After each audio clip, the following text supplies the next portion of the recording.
Subscribe to our channel and press the bell icon to never miss an update from RAU'S.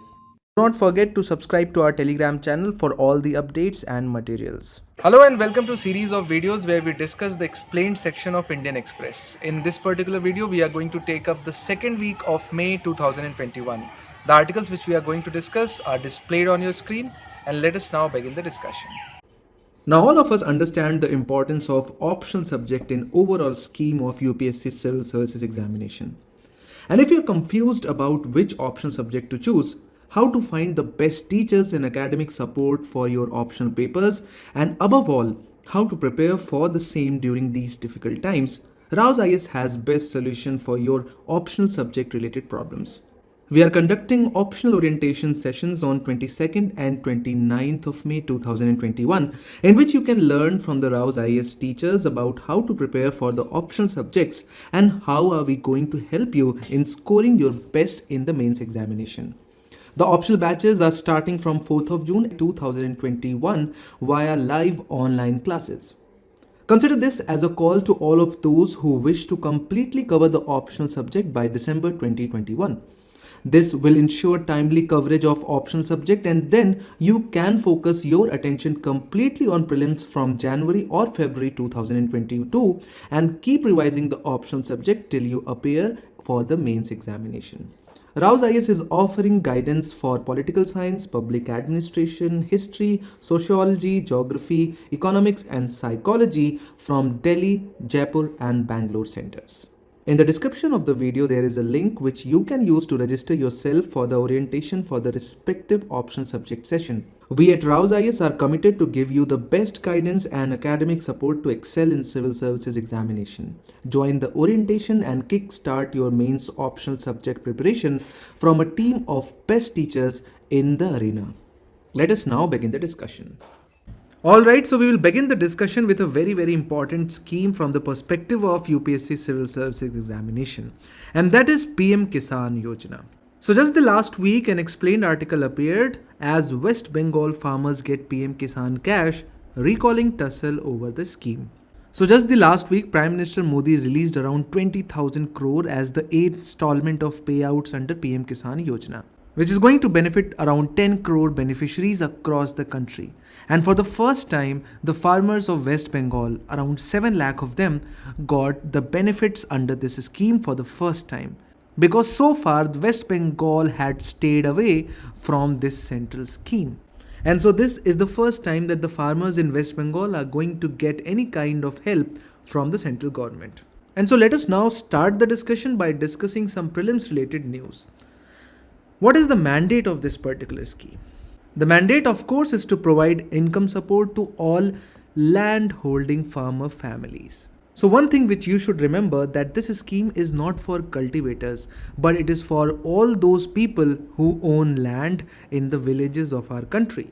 And so under the scheme, all such people get financial benefit of around 6,000 per year, which is paid in 3 equal installments of 2,000 each every 4 months. So thrice 2,000 makes it 6,000 a year. So what about the coverage? What is the exact condition of coverage under this scheme? And so initially when the scheme was launched, it covered only small and marginal farmers with land holding up to 2 hectares. So there was a cap. If a person owns more land than it, then it is not going to get the benefit of the scheme. But later on, it was extended to all land owning farmers irrespective of the size of their land holdings. But the problem is that it does not provide benefits to tenants and sharecroppers, and that is why in the first sentence I made it clear that the scheme is not for cultivators but only for those people who own some kind of land in the country. So from the perspective of prelims examination, this is what you should know. But from the mains examination, there's something more which is expected of you, and that is concerns raised with respect to the PM-KISAN scheme. And so one of the biggest concerns which has been raised by people, economists and experts working in agriculture is that this scheme does not addresses the structural or the systemic problems being faced by Indian agriculture. So for example, it does nothing for fragmentation of the land holdings, which is leading to smaller and smaller land and hence reducing the economies of scale for our farmers. the lack of irrigated lands, which leaves the farmers highly dependent on monsoonal rainfall, poor marketing infrastructure, including the archaic APMC, which is not being reformed by the states. And so you can say that PM-KISAN is a populist rather than a reformist measure. Of course, no one can deny the fact that farmers are facing the brunt of a lot of things, and it would be quite a good idea to transfer them a fixed amount of money before most of the agricultural seasons so that they don't fall into the trap of money lender. But that does not obviate the need for other kind of reforms, which should be taken parallelly. Then one of the biggest concern is that this scheme PM-KISAN is exclusionary in nature because it excludes the landless agriculture workers, tenants and sharecroppers, the condition of whom is even worse than people owning land. And since in India, a lot of agriculture, huge proportion of agriculture is being done by tenants and sharecroppers who do not have any land titles in their name, what we are essentially doing is that transfer the money to a person A who owns the land but plays no role in the agriculture because that has been delegated to a person B who is actually taking care of the agriculture. So in essence, you can say that in most of the cases, the government of India is not helping the person who is doing agriculture, but rather who is just benefiting from the produce. Then on various instances, it has been reported that the farming household holding larger lands are trying to split their holdings into many smaller parcels of land in order to avail more and larger financial benefits under this scheme. Because remember, the transfer is with respect to the land titles. And your land, if it is divided into 5 people of your family, you will get 5 times 6,000, 30,000. But if a single person in your family holds all the land, then that would obviously mean a single transfer. And then of course you have a long-lasting problem of absence of land records, which may lead to exclusion of poor and vulnerable categories of farmers. And so here are 5 problems which are majorly responsible for the poor state of affairs of not just Indian agriculture, but our grain growers or the farmers. And if you don't address, if the government is not going to look into these matters, it is not going to change the condition of the farmers in any major way. Let us now move on to the next news. Then the next explained article we have taken up is the diplomatic immunity row sparked by Belgian envoy's wife hitting 2 in Seoul. And so this particular incident which you are watching on your screen has led to a debate over the extent of protection enjoyed by diplomats along with their family members. So the wife of Belgium's ambassador to South Korea is now going to exercise her diplomatic immunity under Vienna Convention to avoid facing any kind of criminal charges in South Korea after she allegedly hit 2 staff members at a boutique in Seoul just the last month.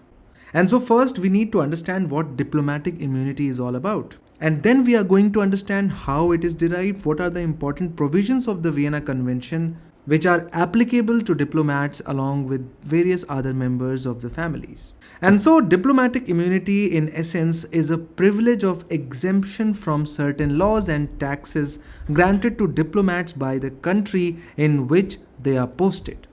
And so diplomat A1 belonging to a country A or representing a country A in another country B will be exempted from most of the domestic laws of country B. And now an important question arises, why such a special treatment is given to a diplomat? And for that you need to understand that this diplomat A1 is representing his or her country in another foreign land. It's not only carrying out the business, but this person A1 is actively promoting the national interest of her own country A, which in some cases could involve some matters which might not be very palatable to the administration of the country B. And so, to enable the diplomats to function without fear, threat or intimidation, these provisions of Vienna Convention have been created. And so when we talk about the legal basis, it is mainly derived from 2 important conventions: the Convention on Diplomatic Relations and the Convention on Consular Relation 1963. They have been ratified by 187 countries across the world, including South Korea, which means it is a law under the country's legal framework and cannot be violated. And so let us now look at the important provisions of these conventions in order to understand how these diplomats of one country are protected in another country. And so the first is the protection to their premises and their properties. So the premises of a diplomatic mission such as an embassy are inviolable and must not be entered by host country except by the permission of the head of the mission. And so this is one of the most important protection which has been given under the Vienna Convention, that if a country B declares an area as an embassy of country A, country B's domestic laws stop to apply on it. And so this is also a very common theme of a lot of movies both in Hollywood and Bollywood. So when criminals have to seek refuge, they immediately enter into an embassy where they know that the domestic laws will not apply. But not just the movies. In reality also, we have people who have sought refuge in the embassies of a lot of countries to escape arrest. Let us know in the comment section which are some famous cases. And so the host country must never search the premises nor seize its document or property. And not just the proper official embassies, but also the private residences of diplomats are inviolable, which basically means the places which cannot be entered by the local administration. Now the obvious question arises that let's say if a diplomat known by the name of A1 representing her country A has become problematic for local country B. So is there no relief for country B? We obviously know they cannot arrest A1, they cannot detain A1, they cannot touch A1. So what they will do? And so the provisions related to this has also been created in the Vienna Convention. If a person or a diplomat has become problematic for a host country, the host nation at any time and for any reason declare a particular member of the diplomatic staff to be persona non grata. This is a very important and a proper official term. Persona non grata, which means unwanted person. The sending state must recall this person within a reasonable period of time, or otherwise this person will lose diplomatic immunity. So let's say if Pakistan's ambassador has become problematic for our country, he's going to places he's not expected to go, and he's carrying out a lot of activities in our country which we think it's inimical to our interest. And we want that person to be gone back to Pakistan, but we cannot arrest that person. And so we will declare that person as persona non grata and we will wait for 1 month. If within 1 month Pakistan recalls this person, it's fine. But just on the 31st day, he will lose his diplomatic immunity and then India can legally arrest, detain or do whatever they want to do, just like they can do it with any foreigner, they can treat him. Then apart from that, it establishes that the archives and documents of diplomatic missions are inviolable just like the physical properties.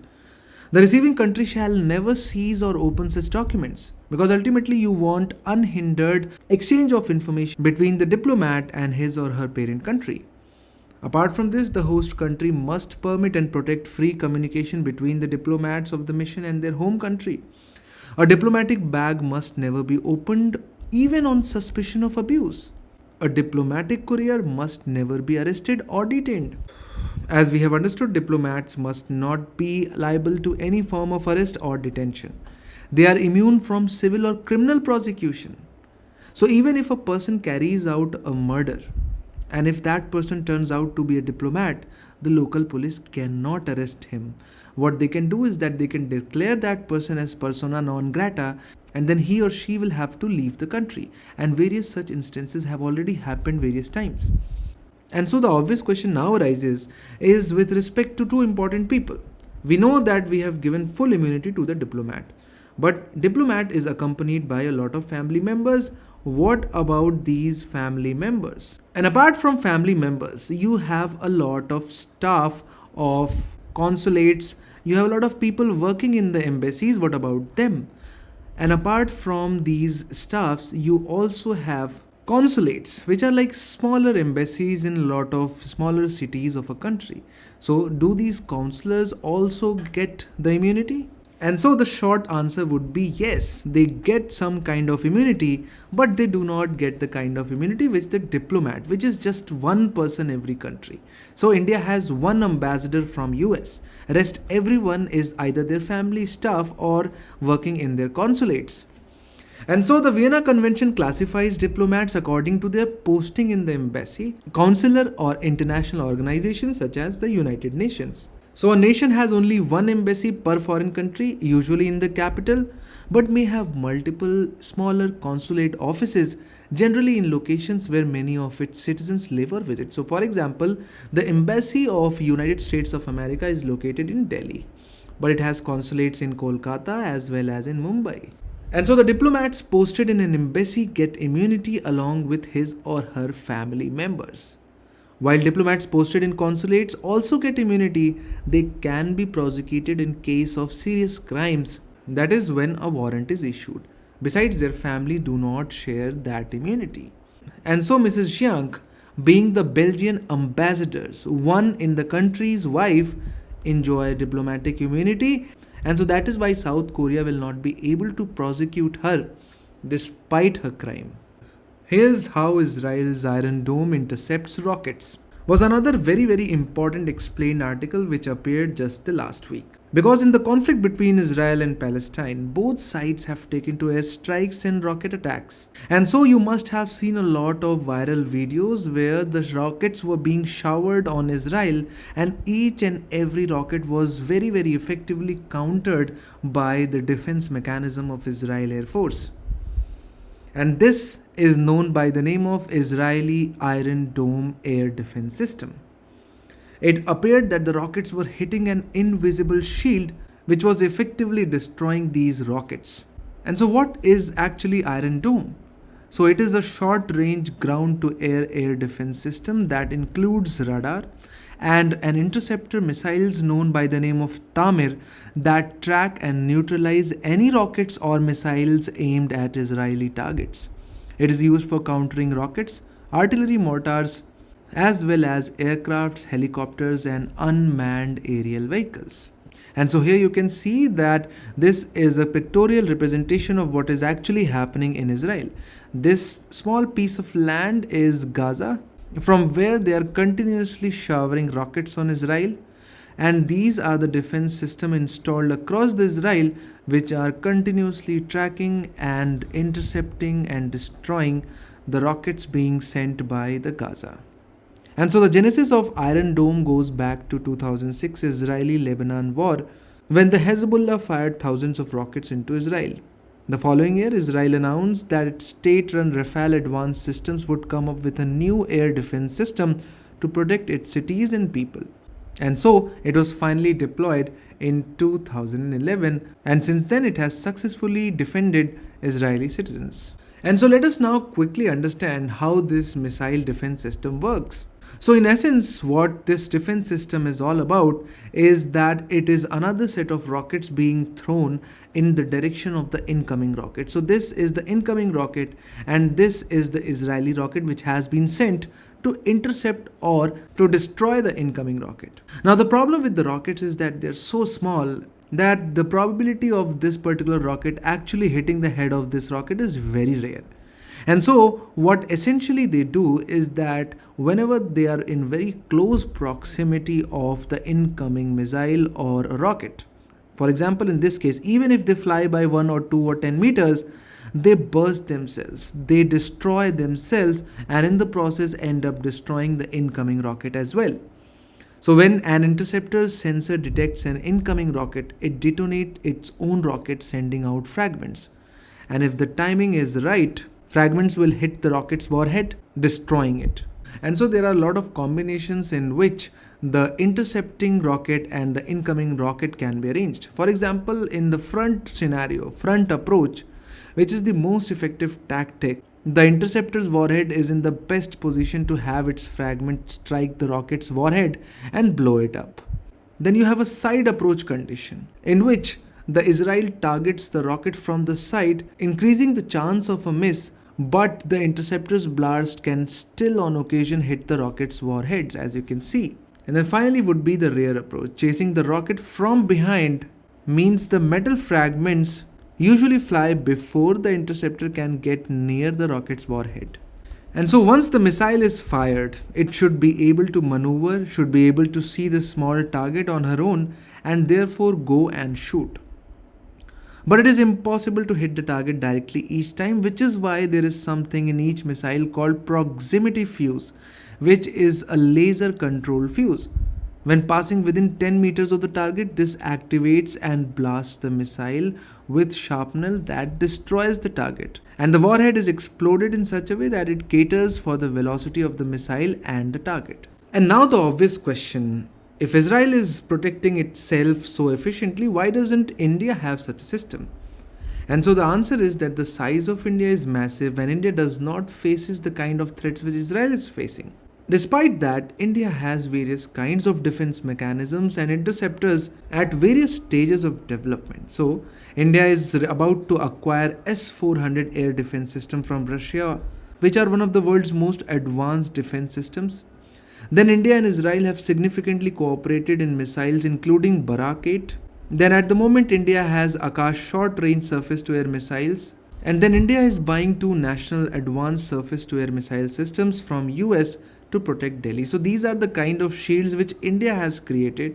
But of course, since India is not facing the kind of threats Israel is facing, we do not need to protect our country with a shield for 2 important reasons. India is much larger than Israel in size, and the enemies of India will not launch small rockets on it, but rather they are nuclear powered nations. So from the perspective of prelims examination, keep in mind S-400, Barak 8, Akash and National Advanced Surface-to-Air Missile Systems. All these are air defense systems which India is in process of acquiring as well as inducting into its armed forces.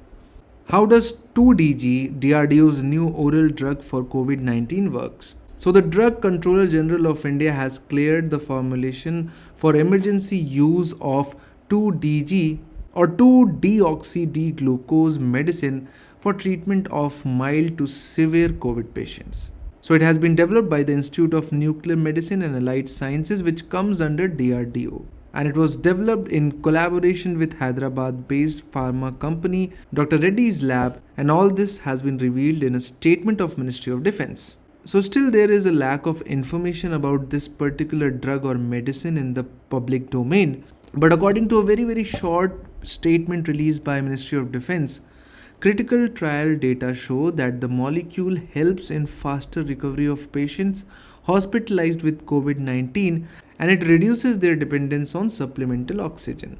The drug accumulates in virus-infected cells and prevents the growth of the virus by stopping viral synthesis energy production. Its selective accumulation in the virally infected cells makes the drug unique. So in summary, you can say that it deprives the virus of energy because it basically kills the cell in which virus live, and hence it effectively leads to the stoppage of replication of the viruses inside the body of the humans. Now, as far as the trials of this drug is concerned, during the first wave of the pandemic in April 2020, laboratory experiments were carried out by the scientists of DRDO in collaboration with CCMB Hyderabad. And they found that this molecule works effectively against SARS-CoV-2. Then in May 2020, the Central Drugs Standard Control Organization or CDSCO of DGCI permitted phase 2 clinical trials of 2DG in COVID-19 patients. And so on the basis of successful phase 2 clinical trial data, DCGI permitted phase 3 clinical trials in November 2020. And so far it has been tried out on 220 patients admitted to 27 COVID hospitals in around 8 states in our country. And the data shows that it is not only effective, but the patients who were administered with the drug have shown significant improvement in their recovery. The patients treated with 2DG showed faster symptomatic cure than standard care. A significantly favorable trend was seen in terms of median time of achieving normalization of specific viral signs parameters when compared to the standard trial. According to the government, 2DG being very generic molecule and basically an analog of glucose can be easily produced and made available in large quantities. The drug is available in powder form in sachet and can be orally taken in just by dissolving it in water. So let's hope that the breakthrough drug which all the world and humanity is waiting for is none other than 2DG.